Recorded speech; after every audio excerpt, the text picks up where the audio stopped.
Hey everybody, and welcome to another video. Sorry I haven't been able to get a video out in quite a while now, but had a lot of things going on just personally, and to be honest, the apartment I live in isn't very conducive to making videos in the summertime.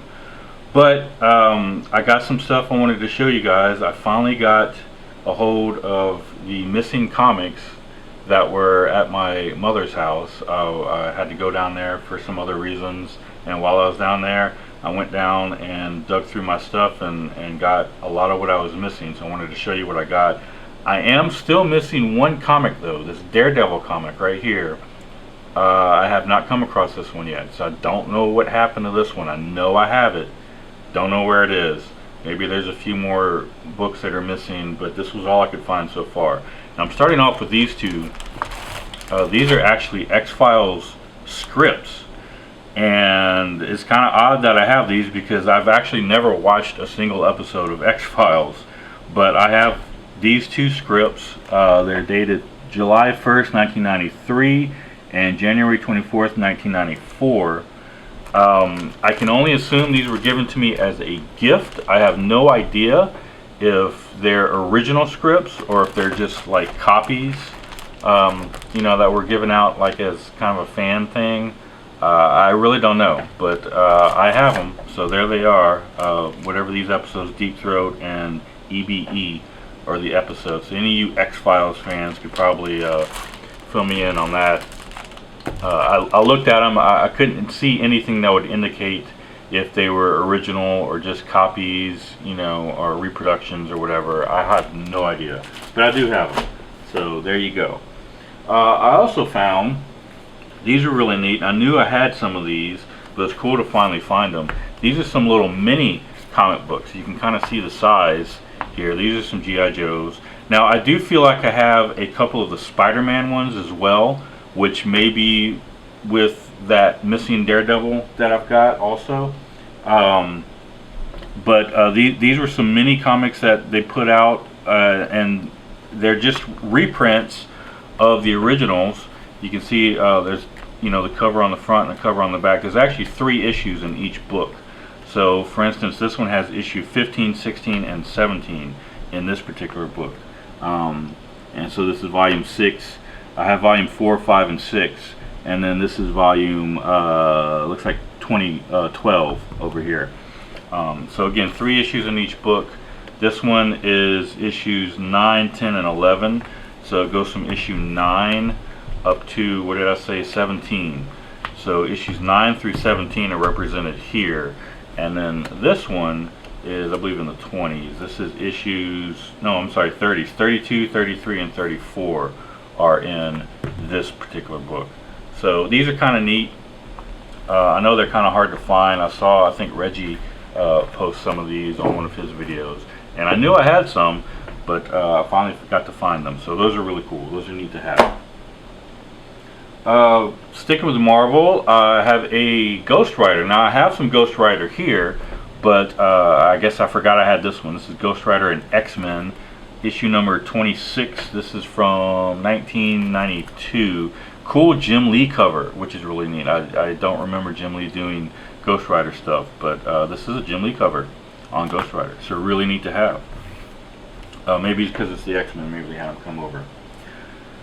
Here's some fun stuff from, you know, I guess being younger. I didn't even remember having these, but this is Heathcliff. I don't know if any of you remember Heathcliff back from the 1980s. It was a cartoon cat, kind of like Garfield, but not quite. That's issue number 1 there, Heathcliff's Funhouse. Issue number 2, I actually have quite a few of these. Issue number 4. Issue number 5. Apparently I was really into Heathcliff here. Issue number 6 looks like a Christmas special here. Let you see that one. Move it up. Wait, there's more. Heathcliff issue number 7. Apparently it's popular enough to get quite a few issues. Issue number 12, and this is that Marvel Anniversary border. Issue number 13. Again, he's just kind of a mischievous cat. Issue number 28. Skip up to from 13 to 28, and then issue number 29. So they had at least 29 issues of this, so it ran for a pretty good ways. This is under the Star Publications. Yeah, it was an old cartoon. You know, go look it up. Wasn't too bad for, you know, 80s cartoon. And then speaking of cartoons, some of you, I'm sure, remember the Flintstones from back in the day. This was Flintstones Kids. This is issue number 4. I remember somewhere around this time they had a cartoon that came on that was called the Muppet Babies. It was the Muppets as babies, obviously. And I think that might have kind of kicked off a bit of a trend, and they started doing cartoon characters in baby forms, and that's kind of what this is. Flintstone Kids, issue number 4. It's the only one of those I have. Police Academy, the movie, great comedy movie from the 80s, kind of a classic comedy that turned into a series of slapstick humor movies. They did make a comic book out of them. This is issue number 3. It's the only one I've got, but a Police Academy comic book. There you go. 80s were wild, weren't they? Okay, into some more serious stuff here. I got a few DC comics.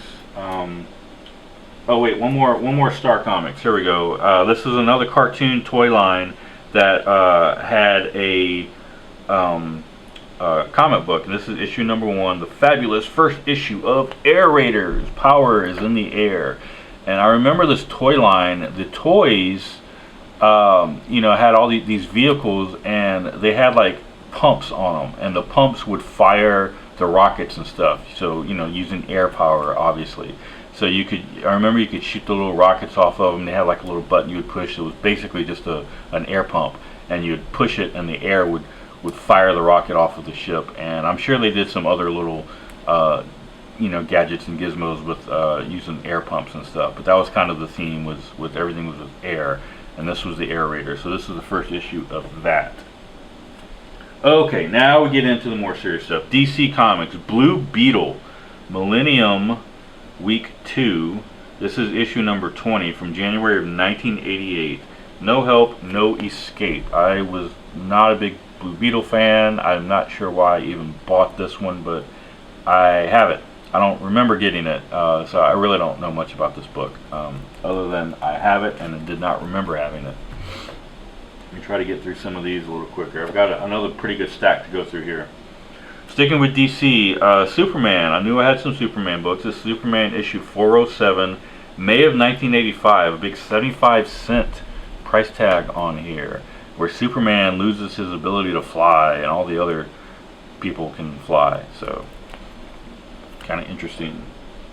More Superman, but this is under the Action Comics tag. And again, this is from, these are all from 1987, and they all have the 75-cent price tag. This is Action Comics, issue number 591.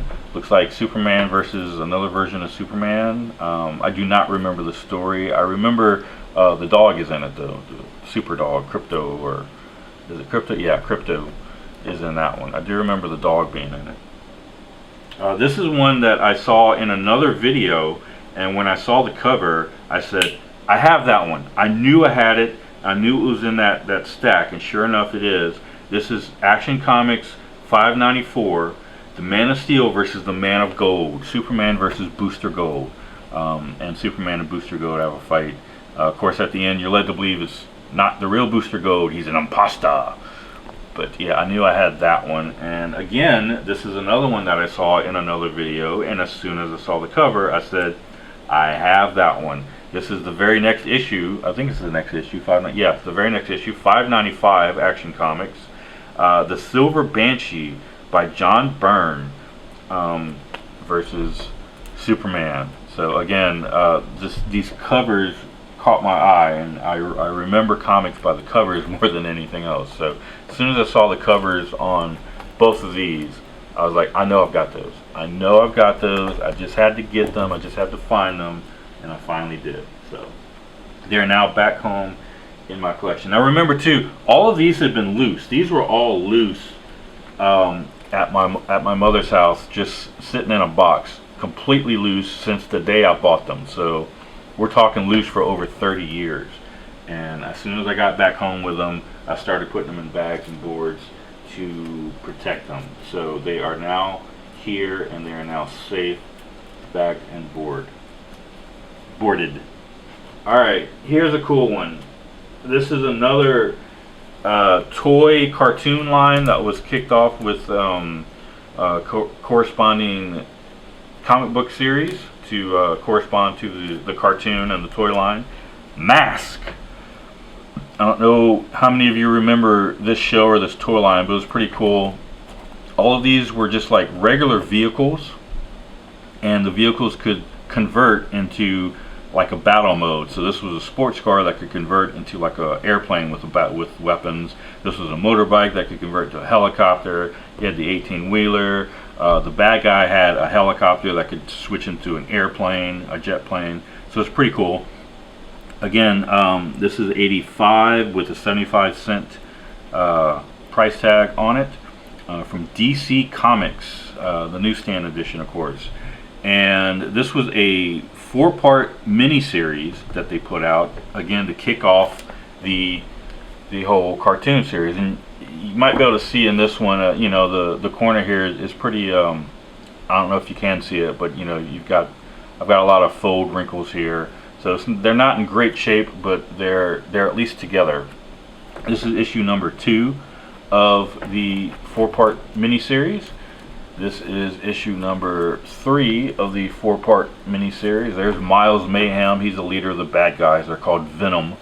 And that's this helicopter that will change into an airplane.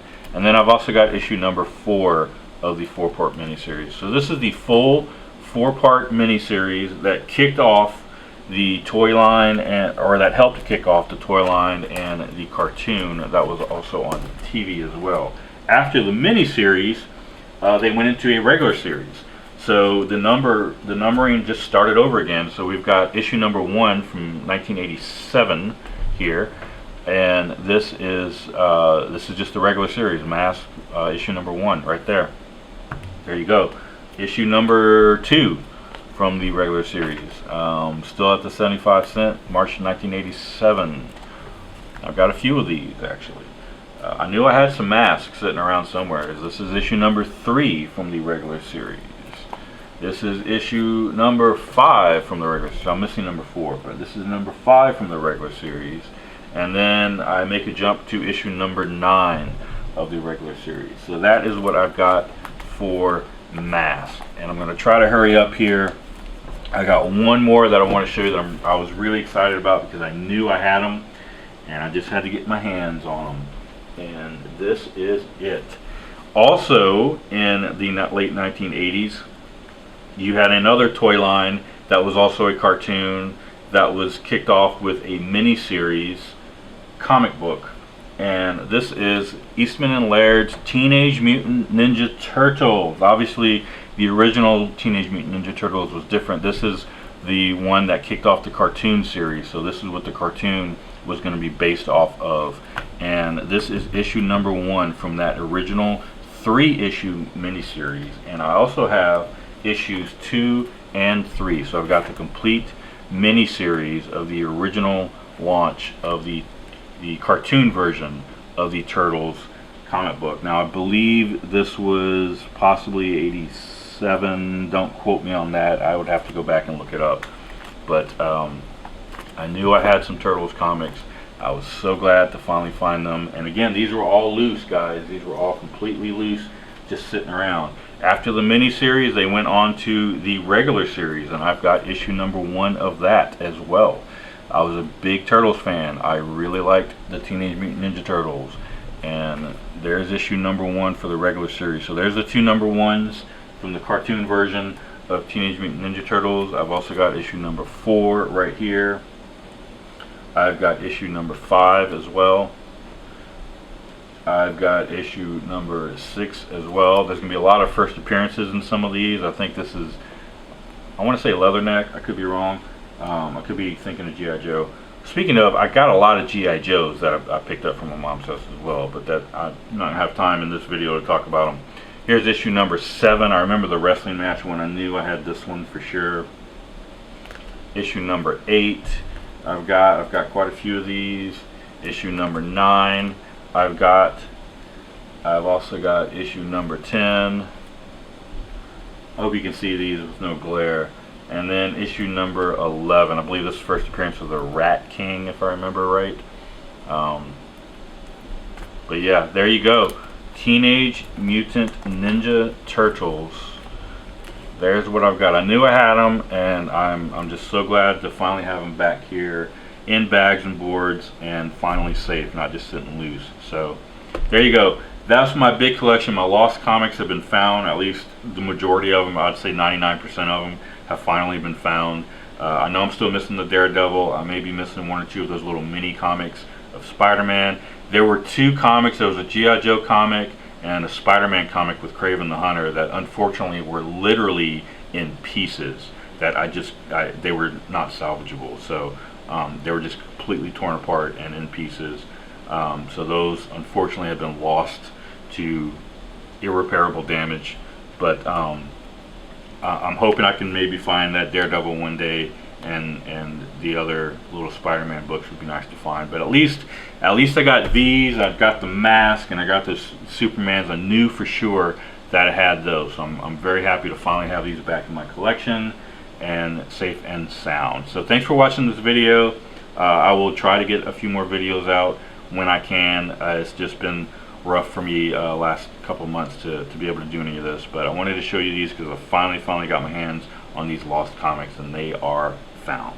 So thanks for watching, and catch you next time.